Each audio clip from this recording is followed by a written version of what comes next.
Well, boys, looks like you started the fun without me. You're all sick. Every last one of you. We're going to need a bigger gun. What's the matter? You scared of things that go boom, boom?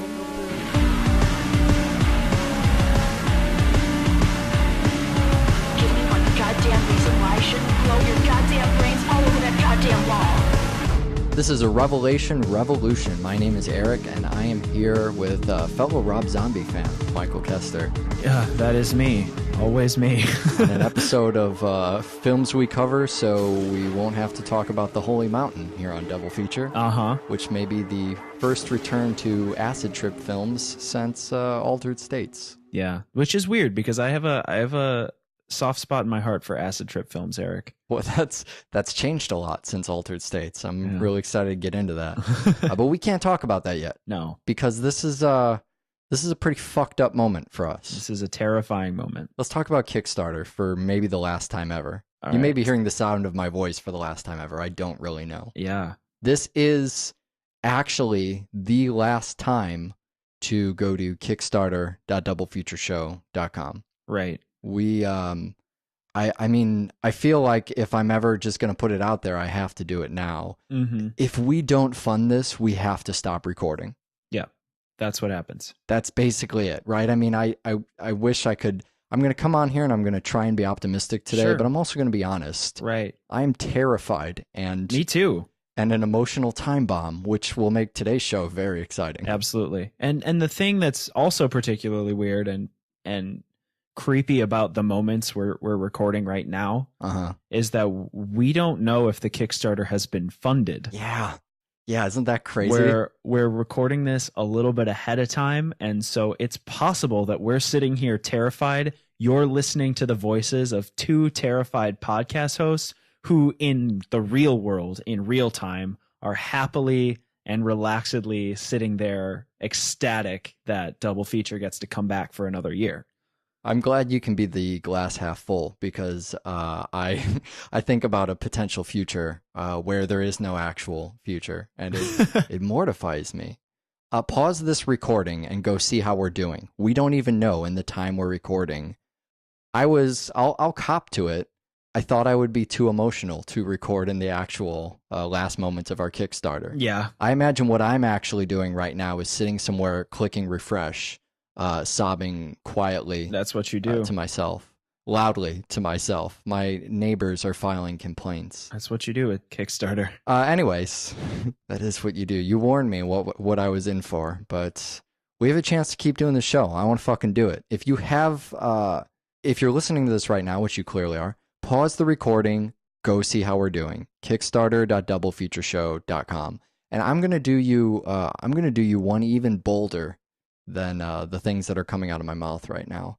If you've already pledged, maybe think about pledging more. Is that too bold? No, I mean, if that's the thing is if at this point that's sometimes what I say. That's our only option, right? Like I don't know what else to say. That's what you do. That's what Kickstarter's about. Is you give what you give what you can, and then you realize how much and then you give some you don't have. Yeah, that's what I do. We're not even allowed to give to our own Kickstarter. No, that's what we would usually do when this happens. When we ask for a donation to do a project and then not enough people donate and we just pay for the rest of it. Yeah. Yeah, we were tapped beyond that point before we started this Kickstarter. But if you want the show to stick around, it's kickstarter.doublefeatureshow.com. We're really, really thankful for everybody who's pledged. Absolutely. Tell your friends, go on the internet, or raise some pledges. Think about a future where you could get those wonderful incentives. Oh my God, I made it through that. All right, the cell is. I want to play a game with the cell, if that's all right with you. Okay. I'm going to do that in my best Saw voice. Okay. Or rather not. I want to play the game called Who's a Tarsem Singh Actor and Who's a New Line Cinema Actor. Okay. And let's start with Jennifer Lopez. That's a little harder than you might. I would my initial thought is New Line Cinema, but I know Tarsem Singh is a visual director, and Jennifer Lopez doesn't bring a whole lot to the table outside of looking like Jennifer Lopez. That's a good rationale. I was just going to clearly chalk that into New Line Cinema. Where do you put Vince Vaughn? Vince Vaughn is New Line Cinema. Vince Vaughn is one of the hardest things to look at in film ever. What about Dean Norris of Breaking Bad fame? Tarsum Singh. And Patrick Beauchot from Carnival? Definitely Tarsum Singh. What about Dylan Baker of such films as Trick or Treat, Requiem for a Dream, and Happiness? I'm so glad you picked all three of those. Dylan Baker, I would go Tarsum Singh. I don't even care. I love Dylan Baker. I was so happy to just see him pop up. Dylan Baker is great. This is, man, I don't know if this says something about us or about the careers of these people and this director, but there was a time when I saw this movie and I used to watch The Cell and think, wow, this is weird for a J-Lo and a Vince Vaughn film. Sure. And now I watch The Cell and think, wow, these are strange actors for a Tarsum Singh movie. Yeah. Times have changed in the years of our advent into the film world. I remember watching The Cell early on in my goth years. Sitting there I didn't know going, you had these goth years. Oh, Tell me bullshit. about this. You, of course, yeah. I seem to remember you and red eyeliner at some point. Fuck off. Sorry. This might be my last chance to give you jabs on the air. I remember watching it in my goth phase going, oh man, this is such a dark movie. Oh, look at, that cow is cut into so many pieces like my soul. I think it's a horse, not a cow, but go on. And now You're I watch clearly it. a vegetarian in your goth years as well. Sorry. Now I watch it and I think, this is a cool movie. I don't, like it initially, The Cell, I think everybody has two moments with The Cell. And the first time you see The Cell, it's whatever, I thought it was such a dark and twisted movie. And now I've gone so far beyond that and what I know in cinema that I watch The Cell and go, oh, this is a good time. Yeah. Look at this. Well, I watch it and think, wow, this is a beautiful movie. Right. These are really gorgeous set pieces. There's a lot of great art happening. It looks really good, but I mean, I no longer watch it and go, ooh, man, this is dark and fucked up. This is like Seven on steroids. Well, I'm glad you mentioned Seven. That's been coming up on our show a lot lately. And Silence of the Lambs and, these kinds of movies. And I really just finally wanted to get into one.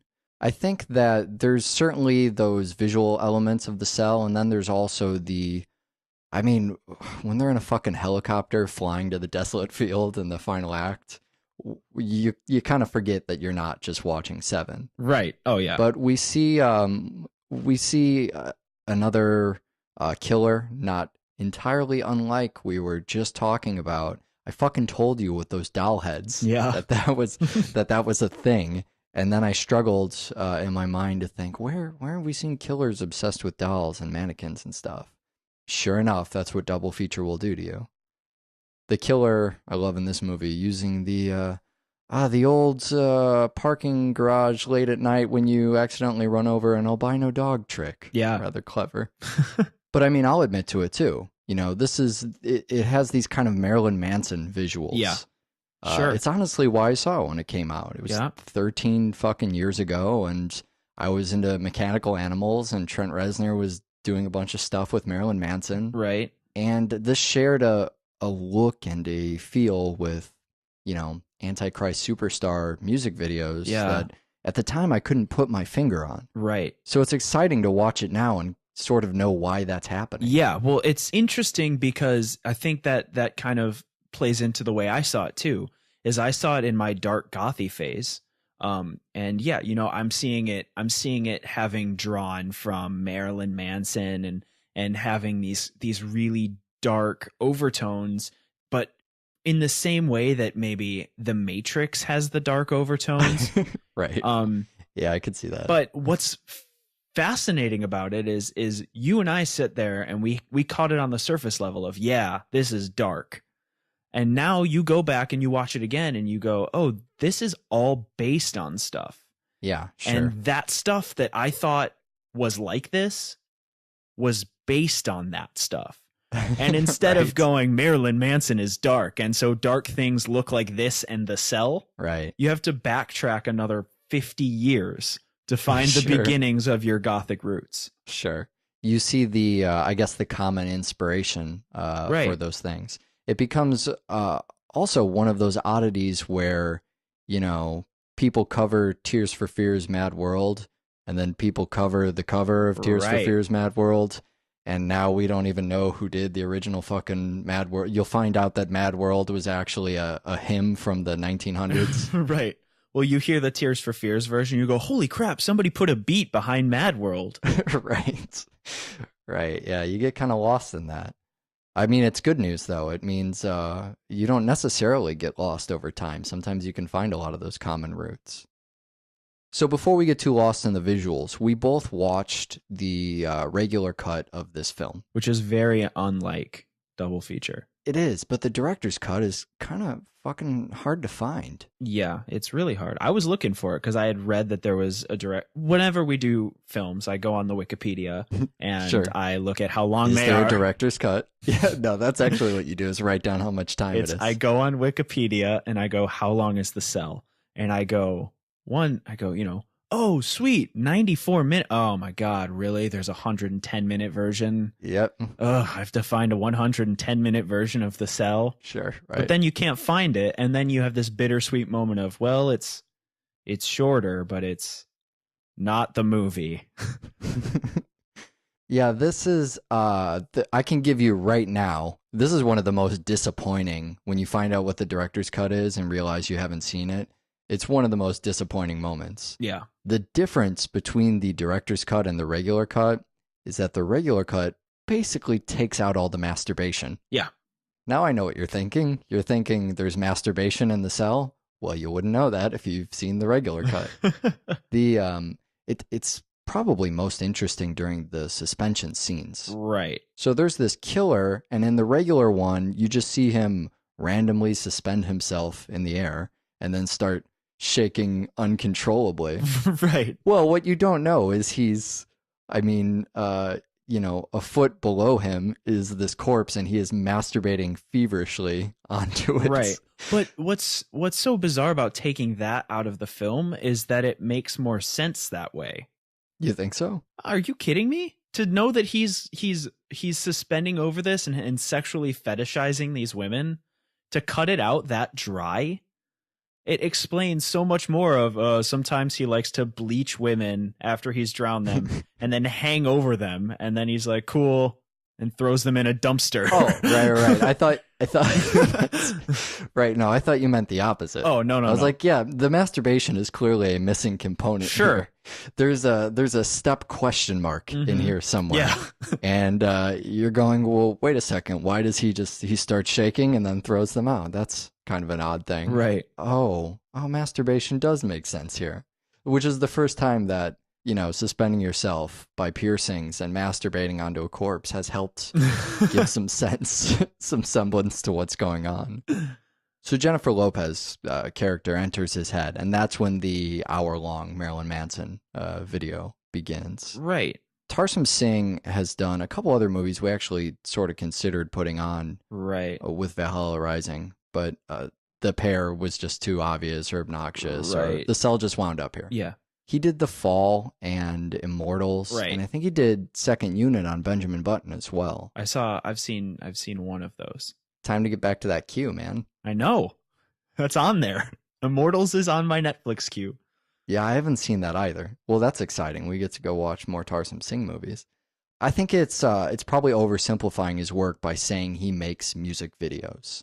But, you see the aesthetics here and how much he doesn't feel the need to justify that. Once he gets inside someone's head, he says, okay, I'm safe. That's it. Sure. I made my excuse. I'm going to show you what I really came here to do. Right. And that's the same with The Fall. We find an excuse to tell a story, and then we get to play with what could almost, be looked at as fashion modeling. Yeah. Right. It's in that world of photography and of set design and of costumes. I guess when we start inside his mind, that none of that is, what you're thinking of. It's when we get to the Catholicism and, the Virgin Mary kind of ideas. That's when I start thinking about all of that. Right. But we start on, a dog shaking all the blood off of it. And immediately after that, it seems fairly tame. We get to that scene of the horse. Yeah. So, God, this fucking horse scene will forever be one of the most lasting cinematic images I have in my head. I've remembered it since the very first time I saw this, right when it came out. And every subsequent watching, I know the scene is coming. Yeah.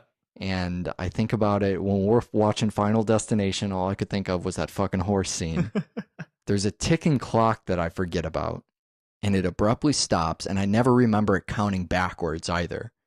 But the little boy pushes her out of the way, and it perfectly severs and displays this piece in much the way the film is severing out chunks of it and displaying the music video-esque Sure. sections of it. The other thing I forget that just, man, and these things I forget make the scene so much better when you're watching it, but it's how she kind of walks by it and it's still alive, it's still moving, and the parts are beating. And that first sequence has a lot of good stuff. It has the huge Mortal Kombat-esque bodybuilder. Yeah, that's terrifying. Which is pretty fucked up. It has the uncoupling of the sort of pink purple ribbons as he's walking down the stone staircase. Yeah. Oh, that's so good. And it's haunting, and he very much sits at a throne of his mind. You immediately know, okay, this is the guy we're here for. This is his domain. Mm-hmm. Coming down from those steps and just that low growling, what are you here for? Yeah. And she panics and she leaves. Ah, man, it's great. Well, we come back to the real world, and there's also this kind of link between, we're seeing these things in his mind and then sort of figuring out how does that play into the Silence of the Lambs-esque right manhunt, serial killer, save the hostage thing. And I think a lot about the suspension, and in my copy, the absence of masturbation, as being a reoccurring theme. I think it's weird. We have the suspension not only in what he's doing, but also they're kind of suspended in the bodysuits when they're entering people's minds. Right. We see that theme throughout the movie, and it's one of those things. I mean, did you get the Altered States feeling at all when you were watching this? If you remember back to Altered States, there was a lot of that chamber, and you're suspended in the chamber, and that kind of allowed you to transfer into whatever the fuck was happening in that movie. I guess, yeah, the chamber always makes me think of Fringe. Yeah, that's true too, but that is, of course, because of Altered States. I think, and you should remember that, if only because of Naked, Nina Sharp. Of course. How dare you forget? It's weird because I think the difference between something like Altered States and Valhalla Rising, which we'll get to, is The Cell is so much more about this controlled surrealism. Yeah. A lot of the bases for a lot of the individual scenes are actual surrealistic paintings. And so I don't get, and again, this comes from a place of complete naivety because neither you nor I have ever taken acid. So Right. I don't know if you drop acid and suddenly you can completely control all these fantastic scenes of understanding, or if it's more like an unblossoming, flower that you can't see the middle of until you get there. Every time you say something like this, people write in and try and explain to us what it's like to be on acid. Yeah. That's when we get the most emails ever. Well, here they come then. We should have put do LSD as one of our Kickstarter incentives. Right. It's that theme, and then the water, too, kind of reminds me of that suspension chamber. I mean, the water being a theme in here with baptism, and the trapped women, I guess, are being drowned in these water tanks. But we talked a lot on Altered States about water suspension and all of that good real world influence in the, let's call them, dubious LSD experiments. Right. One of the other things in identification, when I'm going, okay, now I understand all these Manson-esque tools that are at use here, is the time shifting. And I always love to call this out when we see it in movies because it's such a gimmicky mechanic, and I can't get enough of it. I just eat it up. Anytime you're watching a movie and a scene will speed up unexpectedly in some sort of attempt to throw you off. Not so much in the Zack Snyder sense we've talked about of using kind of a faster motion and then dipping back into slow motion. Right. But you'll see this a lot in horror. Well, you don't really see it a lot anywhere, but when you do see it, I think it's most often in horror. Mm-hmm. This movie will speed up unexpectedly for simple things, like to pan from one location to another location. Sure. Areas where it throws off your internal sense of timing, of rhythm. Mm-hmm. And I think expecting that natural kind of rhythm, it's one of the things that lends itself to being off-putting. It doesn't in itself necessarily scare you. It just tells you this is an unpredictable environment. Right. There's nothing on the screen for you to be afraid of right now, but just to let you know we could shift time at any point. Right. It really puts you on edge. Sure. When you can't trust simple givens like the movement over time, Right. it doesn't bode well Sure. for your sense of safety. Mm-hmm. Another thing is the long neck perfect drug birds and the water damage sets, the Yeah. walls, the patterns, the colors, just the general decayed nature that I think a lot of these movies a lot of the draw to something like Seven, when we just mentioned it the other week, we had talked about people think back to it for how disturbed and grungy it is. Sure. And as movies will play with that more and more and allude to something like Seven and the work that's come before it, no one really just wanted to dive right into the killer's head. Yeah. And I don't think that's done as well up to the point until The Cell came along. Right. It literally went, well, everybody wants to get into that stuff. Well, why don't we just take you right inside the killer's mind? Right. And then you get in there and suddenly you're confronted with all this stuff that doesn't make any goddamn sense. And you extrapolate backwards and finally realize, oh, I know why everything in this guy's head is fucking hard to understand. Because killers are insane. Right. Well, because he hasn't been stabbed yet. You Right. See, if you Yeah. stab him, all the problems go away. Yeah. That's what we learned today on Double Feature. Violence makes all the problems go away. I couldn't have really given you a much better transition Yeah. to Valhalla Rising. Give me the one name I'm going to know before I just descend slowly into madness. Before I give you the one name you're going to know, it's probably the one name you're going to know on paper because I don't know if I know how to pronounce it. I will do you the favor of Nicholas Winding Refn. Thank you. You're very welcome. I never know if it's winding. Oh God, I have no idea. I have no idea. I have no problem taking the heat for Okay. mispronunciation of names. Nicholas did Drive, which is also known as a film personally crafted for the hosts of Double Feature. That's correct, which is Thanks, Nick. Really appreciate that. actually a fantastic achievement considering his previous attempt at derailing Double Feature in its entirety by having us do Bronson. Oh yeah, that was right. That was right. Which was also spectacular. It's great, and horrifying for us. We it was were just horrifying. That was one of the early moments in Double Feature history where we watched a film and sat there and went, "Can we talk about this?" Wait, what do we do? People on the internet are going to hear us discuss this. Oh no. That was a pretty horrifying moment. And we all thought we were safe, and then we saw Valhalla Rising. Yeah. I refused to put this on the show for, I want to say a long time, but I guess it's only been since we did Drive. Right. But you've been, every time we talk about pairing movies up, this comes up, and I'm too scared. Yeah. I just have no idea what happens. And also the movie scares me a little bit. So that's not helping. Perfect in that way. I think Valhalla Rising as a film is one of the scariest movies that's not a horror film. The film itself seems entirely unhinged. You're thrown into a situation that historically has very, very, very deep basis, but you're not sure where in the story you are. Yeah. They kind of go, so there were heathens, and then the Christians came. Yeah. Yeah, that kind of sounds like last week for me. Right. So I don't know. The film kind of, it gives you the opening titles where it explains that it's about Christianity coming to, the moors of South Scotland or whatever. Right. And then there are people fighting. And you go, are these Christians? Are these Christians fighting the heathens? Are these heathens fighting heathens?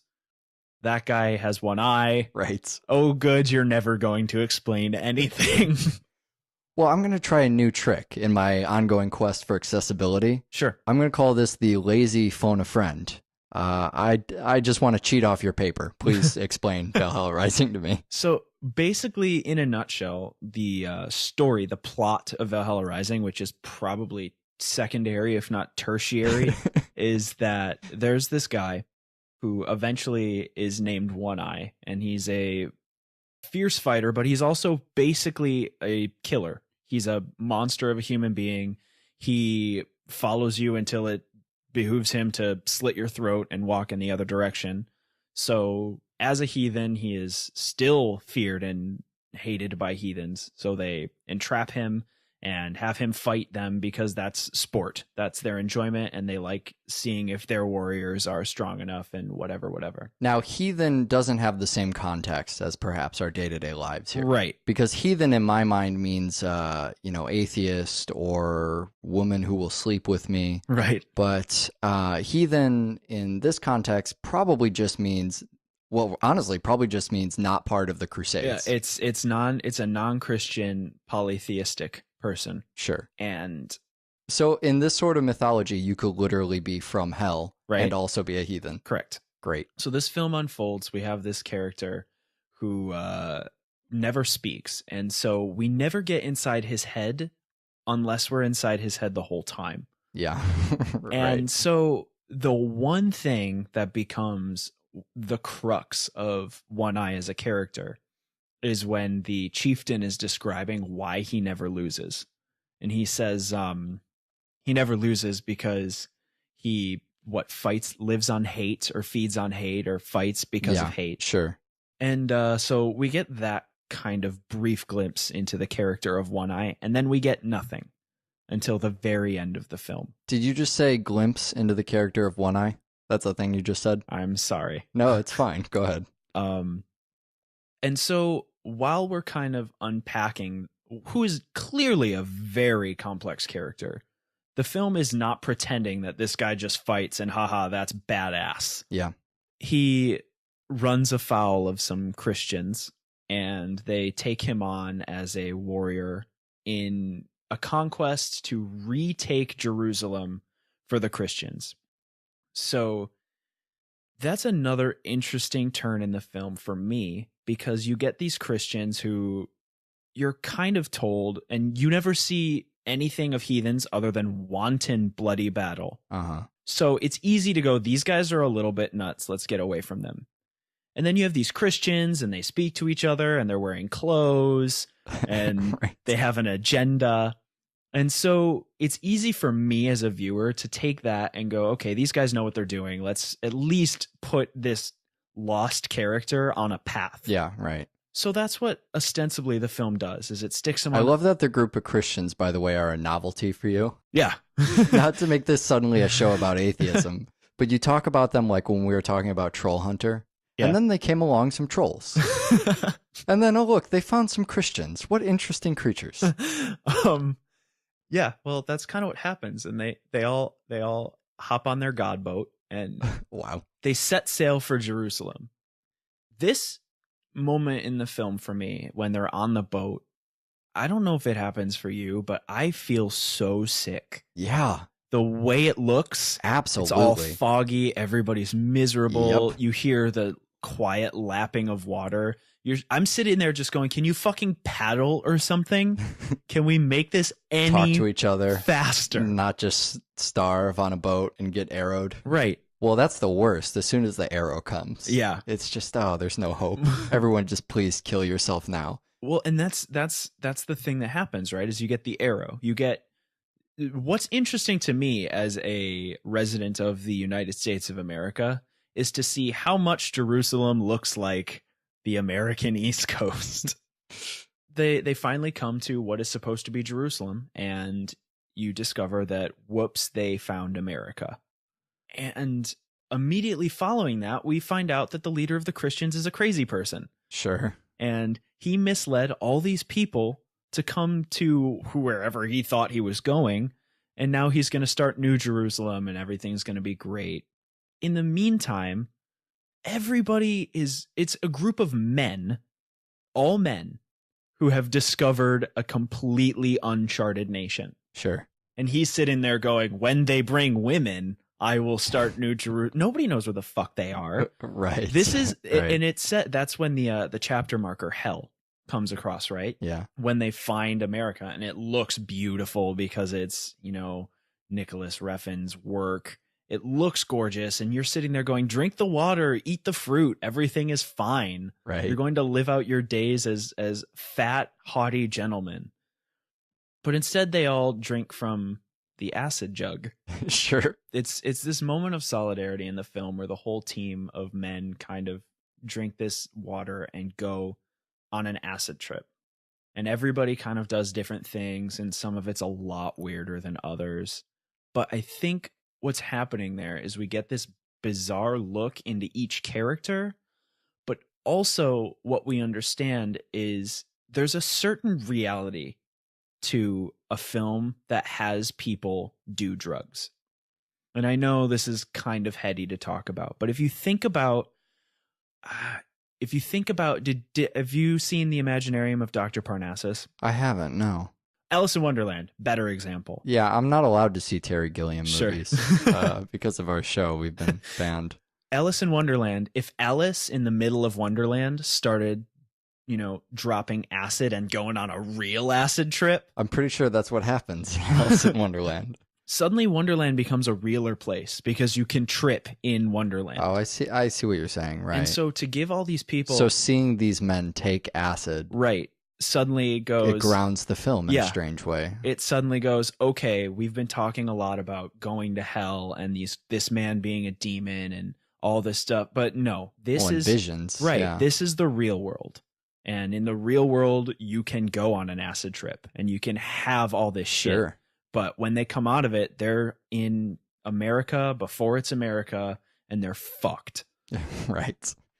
So before we get to the ending of this movie, I want to tell you the tiny bits that I know from what Refn has said about the ending. Mm-hmm. Also, I didn't mention, you were talking about the look of the film, and I thought that's a really interesting thing too. We haven't seen this a lot on the movie, but on the show. Yeah. But this is a movie that uses a lot of color burns. Yeah. It uses a lot of the characters appear to kind of glow or emit light. Mm-hmm. It looks like a lot of the movie was probably filmed during the daytime and then darkened later.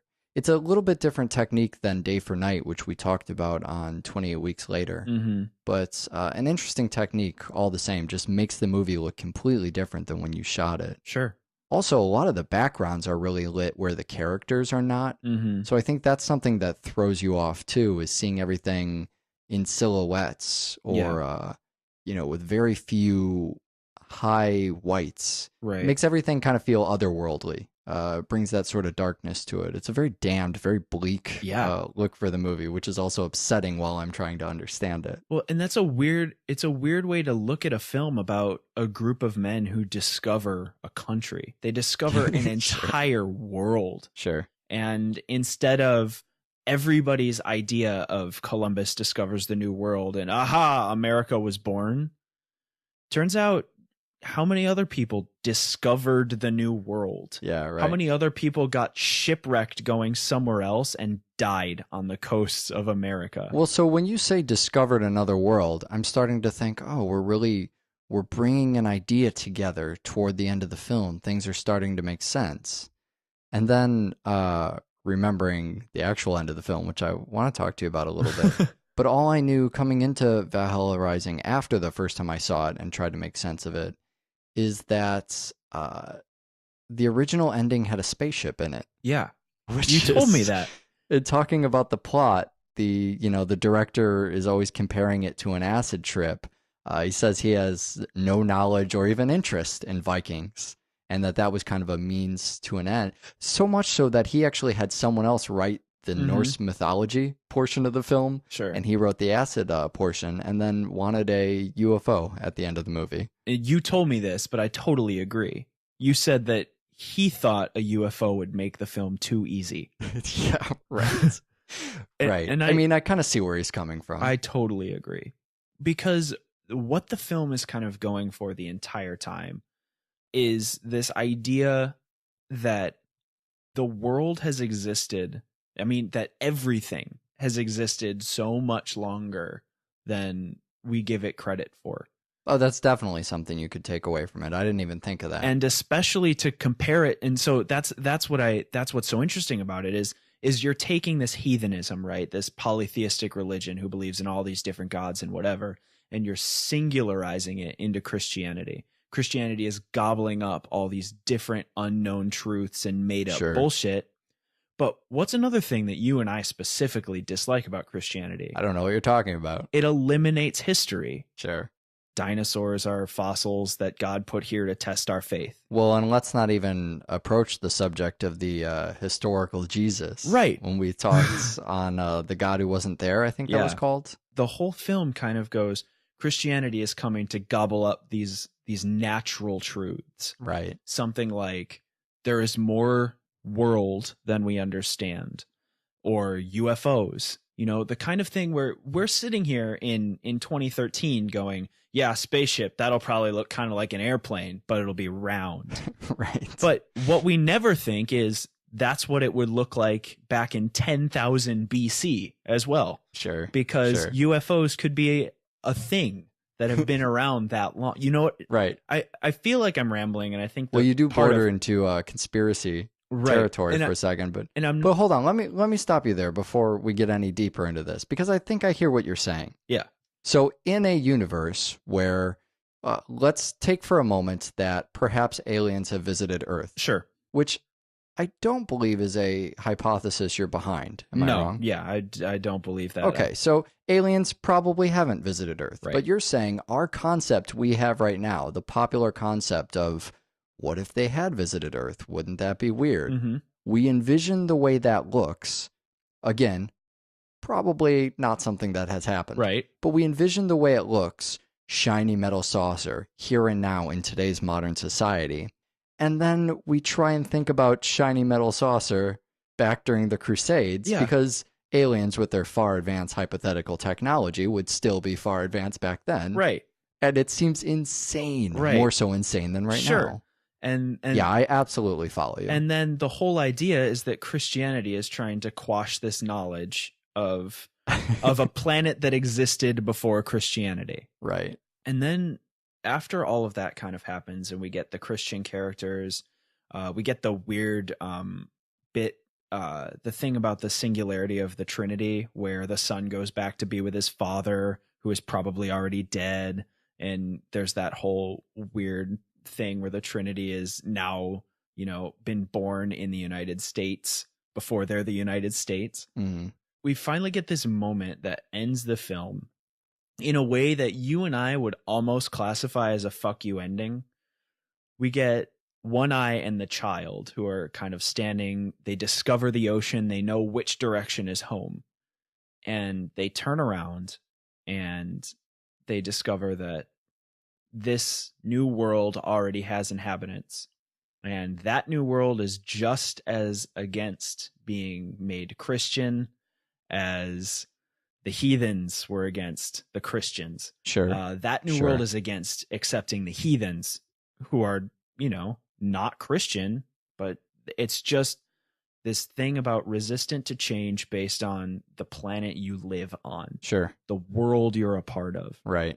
And we've seen One Eye slaughter everyone this whole time. Mm-hmm. And in no universe do I think that he couldn't turn around, start flailing wildly, and take out a whole bunch of, you know, American Indians. Yeah. But he's now the adoptive father of this young boy. He's the only thing that boy has.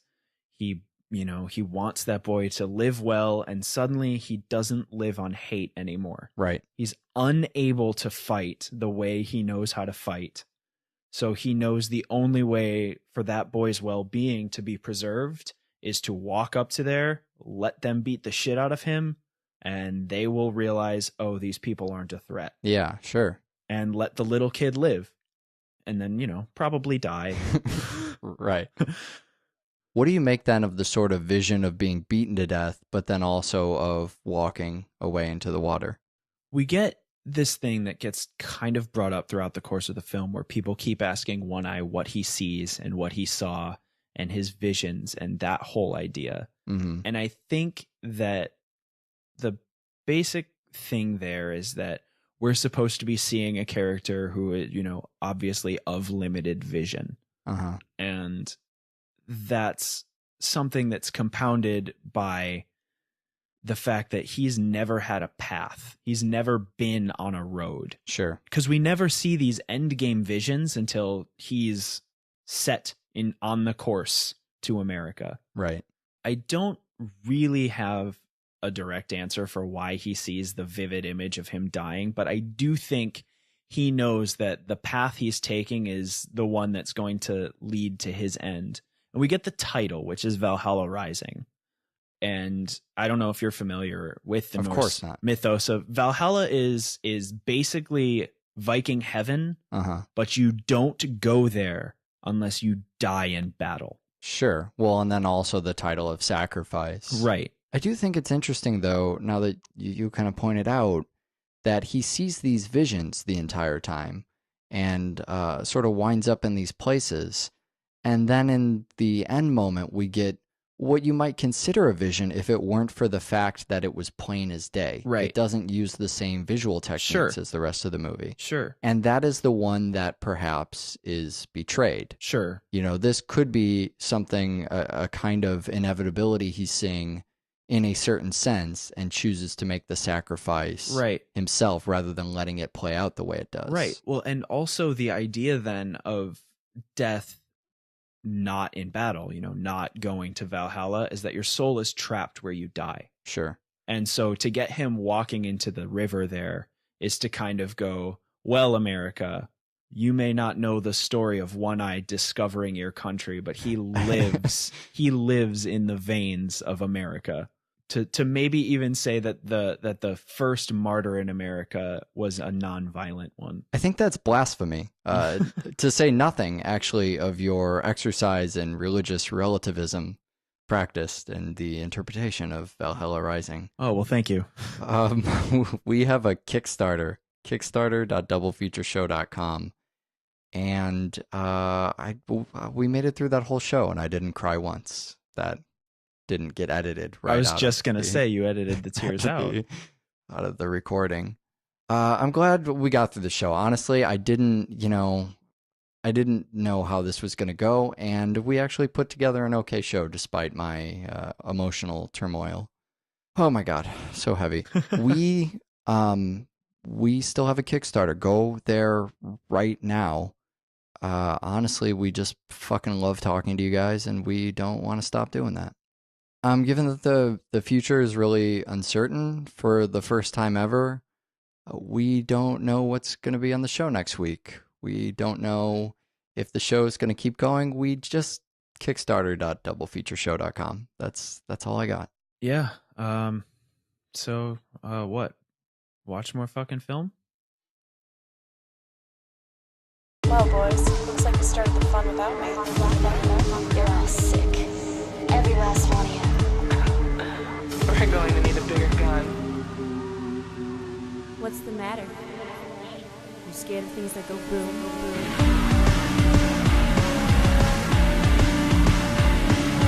Give me one goddamn reason why I shouldn't blow your goddamn brains all over that goddamn wall. This is a Revelation Revolution. My name is Eric, and I am here with fellow Rob Zombie fan, Michael Kester. Yeah, that is me. Always me. In an episode of films we cover, so we won't have to talk about The Holy Mountain here on Double Feature. Uh-huh. Which may be the first return to acid trip films since Altered States. Yeah, which is weird because I have a soft spot in my heart for acid trip films, Eric. Well, that's changed a lot since Altered States. I'm really excited to get into that. But we can't talk about that yet. No. Because this is a pretty fucked up moment for us. This is a terrifying moment. Let's talk about Kickstarter for maybe the last time ever. All you may right. be hearing the sound of my voice for the last time ever. I don't really know. Yeah. This is actually the last time to go to kickstarter.doublefeatureshow.com I thought I would be too emotional to record in the actual last moments of our Kickstarter. Yeah. I imagine what I'm actually doing right now is sitting somewhere clicking refresh, sobbing quietly. That's what you do. To myself, loudly to myself. My neighbors are filing complaints. That's what you do with Kickstarter. Anyways, that is what you do. You warned me what I was in for, but we have a chance to keep doing the show. I want to fucking do it. If you have, if you're listening to this right now, which you clearly are, pause the recording, go see how we're doing. Kickstarter.doublefeatureshow.com. And I'm gonna do you one even bolder than the things that are coming out of my mouth right now. If you've already pledged, maybe think about pledging more. Is that too bold? No, I mean, if that's the thing, is if at this point that's sometimes what has to. That's our only option, right? Like, I don't know what else to say. That's what you do. That's what Kickstarter's about. Is you give what you give what you can, and then you realize how much. And then you give some you don't have. Yeah, that's what I do. We're not even allowed to give to our own Kickstarter. No, that's what we would usually do when this happens. When we ask for a donation to do a project and then not enough people donate and we just pay for the rest of it. Show from Carnival. Definitely Tarsum Singh.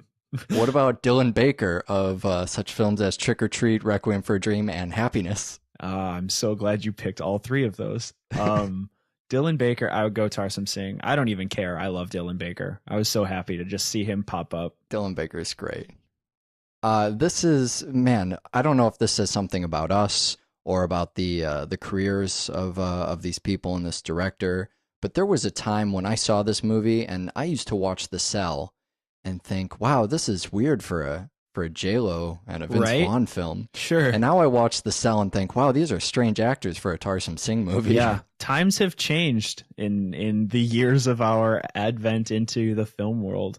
I remember watching The Cell early on in my goth years. Sitting there I didn't know going, you had these goth years. Oh, Tell me bullshit. about this. You, of course, yeah. I seem to remember you in red eyeliner at some point. Fuck off. Sorry. This might be my last chance to give you jabs on the air. I remember watching it in my goth face going, oh man, this is such a dark movie. Oh, look at, that cow is cut into. Yeah. Yeah, we were tapped beyond that point before we started this Kickstarter. But if you want the show to stick around, it's kickstarter.doublefeatureshow.com. We're really, really thankful for everybody who's pledged. Absolutely. Tell your friends, go on the internet, or raise some pledges. Think about a future where you could get those wonderful incentives. Oh my God, I made it through that. All right, The Cell is, I want to play a game with The Cell, if that's all right with you. Okay. I'm going to do that in my best Saw voice. Okay. Or rather not. I want to play the game called Who's a Tarsum Singh Actor and Who's a New Line Cinema Actor. Okay. And let's start with Jennifer Lopez. That's a little harder than you might. I would my initial thought is New Line Cinema, but I know Tarsum Singh is a visual director, and Jennifer Lopez doesn't bring a whole lot to the table outside of looking like Jennifer Lopez. That's a good rationale. I was just going to clearly chalk that into New Line Cinema.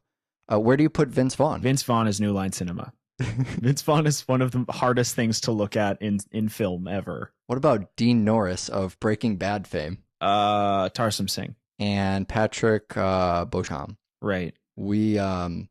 I mean, I feel like if I'm ever just going to put it out there, I have to do it now. Mm-hmm. If we don't fund this, we have to stop recording.